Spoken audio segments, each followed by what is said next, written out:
Bienvenido al podcast de culturaocio.com. En esta nueva edición del podcast de Cultura Ocio, el portal de noticias sobre cine, series, música y ocio en general de Europa Press, te ofrecemos un episodio dedicado a Noche de Chicas.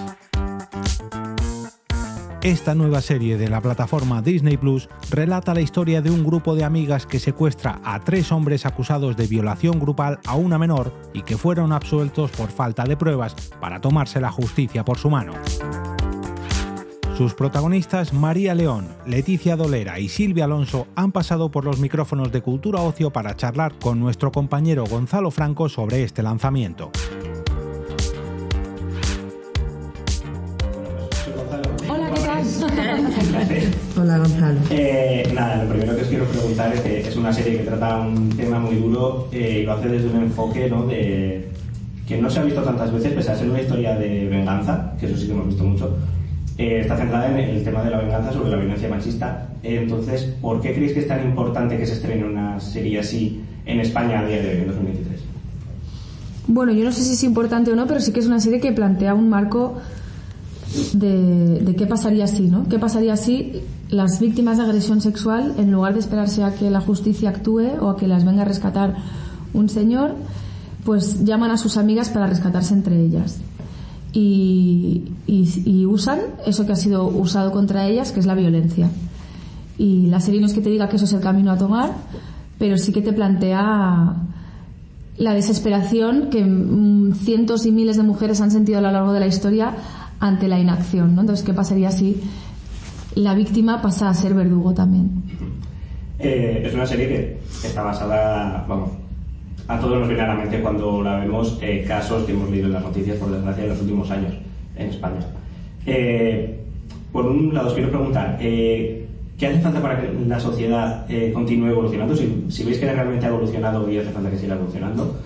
Y por otro lado, ¿por qué es tan importante que hable tan abiertamente de casos, pues eso, como el de La Manada, por ejemplo, de Pamplona? Creo que es un caso que a cualquier espectador se le va a venir a la mente cuando la vea. ¿Por qué es tan importante que hable tan abiertamente a los espectadores así? Porque es una realidad y hay que hablar de esta realidad. Es necesario, la conciencia es algo que tenemos que tener todos, y la conciencia sobre este tipo de comportamiento y este tipo de anulación es algo que yo ya creo que está bastante instalado, pero que no lo tenemos en imágenes. Y es importante hacer este tipo de series y de ficción para que la gente empiece a tenerlo también en su referente de imágenes, ¿no? Este tipo de violencia que están, por desgracia, tan latentes.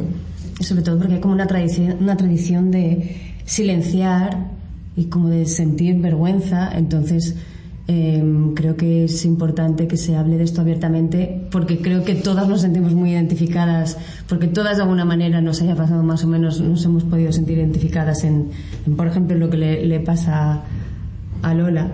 Entonces a mí me parece interesante empezar a hablar de esto sin ningún tipo de tapujo, claro, siendo algo que estamos acostumbrados, a silenciar el silencio, o sea, a silenciar el silencio, y esto es fomentar justamente lo contrario, que no hay que fomentar el silencio, al contrario, tenemos que fomentar el poder contar la verdad, ¿no?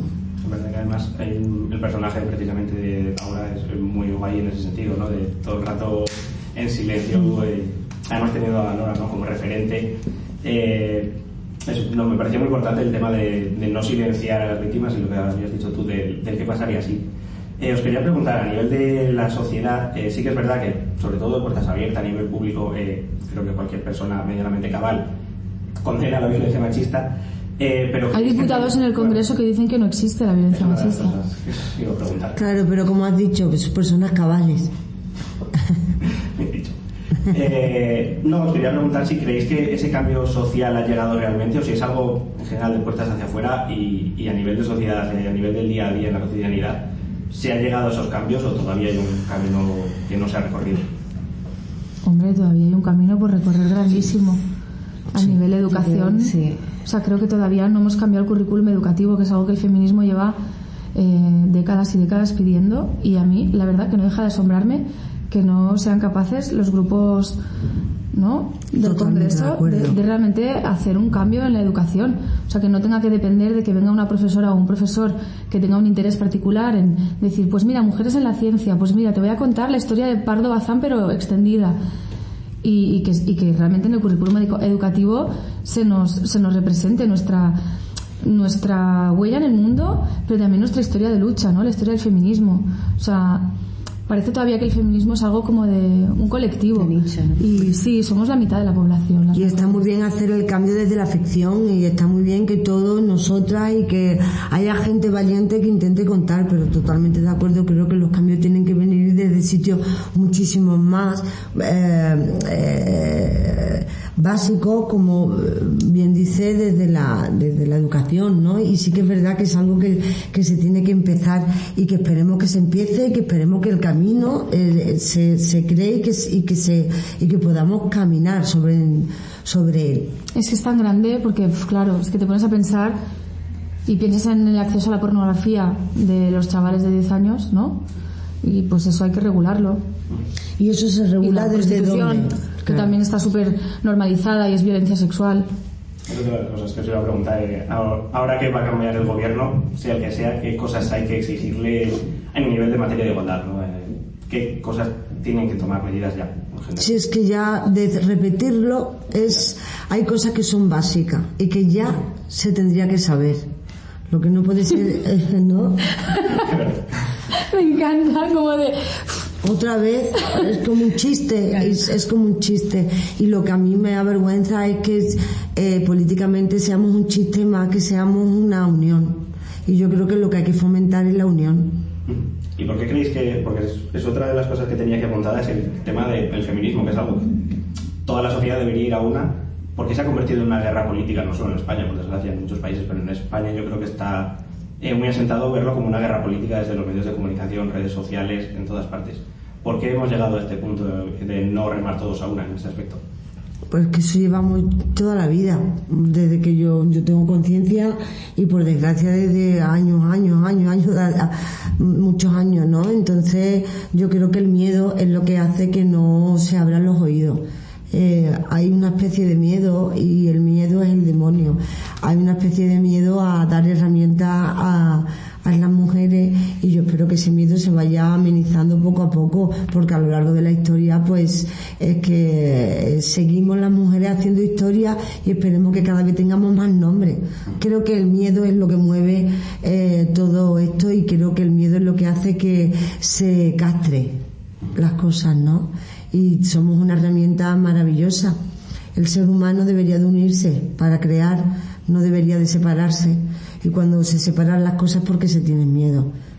El que tiene miedo, el que, como dice en mi tierra, el que teme, el que algo teme, algo debe, ¿no? Pues en este caso yo pienso que es por eso, porque el que algo teme, algo debe. Una respuesta.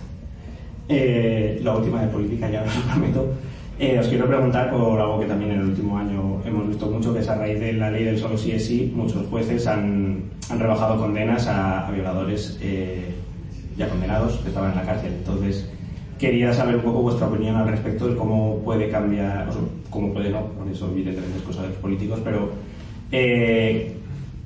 o sea, vuestra opinión sobre lo que ha ocurrido y el por qué, de nuevo, si se basa en ese miedo, en querer aprovechar de nuevo para la guerra política, o si ha sido algo más circunstancial, accidental y...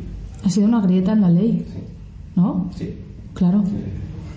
Entonces, haces una ley que tiene cosas buenísimas, hay una grieta por la que se cuela todo esto, pues yo creo que la grieta se puede rectificar, pero no se rectificó. Entonces, la verdad que estamos, al menos yo, viendo todo como si fuera un capítulo malo de The Good Wife. O sea, ¿sabes? O sea, me sorprendió y me dolió esta cosa de a ver quién sale más dignamente de aquí, ¿no? Cuando en realidad las personas que nos tienen que preocupar son las víctimas, que de repente han recibido en su casa una carta que les dice se reabre tu caso porque tal, ¿no? Entonces, no son números, que también todo eso se ha tratado desde la prensa como números y números, cuando en realidad son gente, son personas que están en su casa haciendo su proceso de sanación, de terapia, superando una herida de vida que les ha tocado vivir, desgraciadamente, y te llegan y te dicen, ¿quieres hacer alegaciones en tu caso? Que sepas que tu agresor va a salir antes. Y la gente dice, bueno, iba a salir, he oído a gente diciendo, iba a salir dentro de 6 meses, ¿qué más da? No, perdona. O sea, hay una persona pasando por un proceso traumático, superando un proceso traumático, y lo estáis aquí gestionando como una lucha de egos, y eso, la verdad, desde nuestras casas, creo que muchas mujeres lo vivimos pues con mucha tristeza, y sobre todo pues ya sabíamos que la ley era, o sea, que había una mirada patriarcal por parte de los jueces. Esto lo sabemos desde hace años. Entonces, lo que hay que hacer son leyes garantistas, ¿no? Luego está el otro debate de si el punitivismo es el camino. Evidentemente, sin la educación y sin la transformación cultural y social de fondo, el punitivismo por sí solo no transforma nada ni a nadie. Eso es. Claro, pero si haces una ley con una intención que tiene unos efectos no esperados, creo que, bueno, es cuestión de decir, pues mira, por esta grieta se nos ha colado algo que no esperábamos, vamos a cambiarlo. Sí, y también hay una cosa de que con esta ley hay intención de ir haciendo modificaciones, y en el error, donde hay dificultad, hay aprendizaje.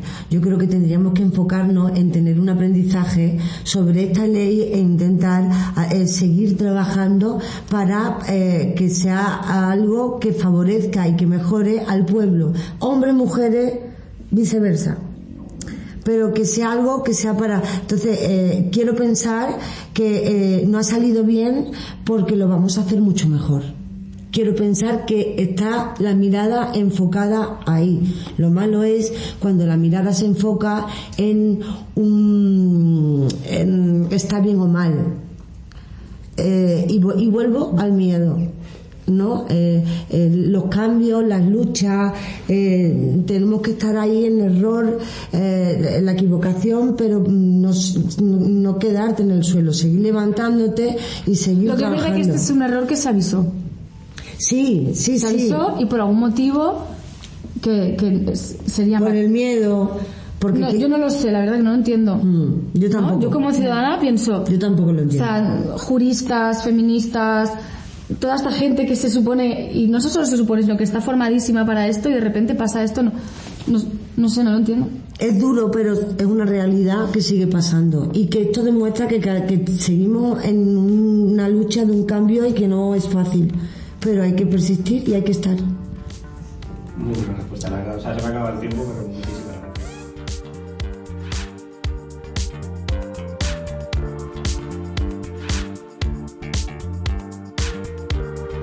Despedimos esta entrega del podcast culturaocio.com invitándote a descubrir el resto de episodios de este podcast, así como todo el catálogo de programas de nuestra red a través de Europa Press-podcast.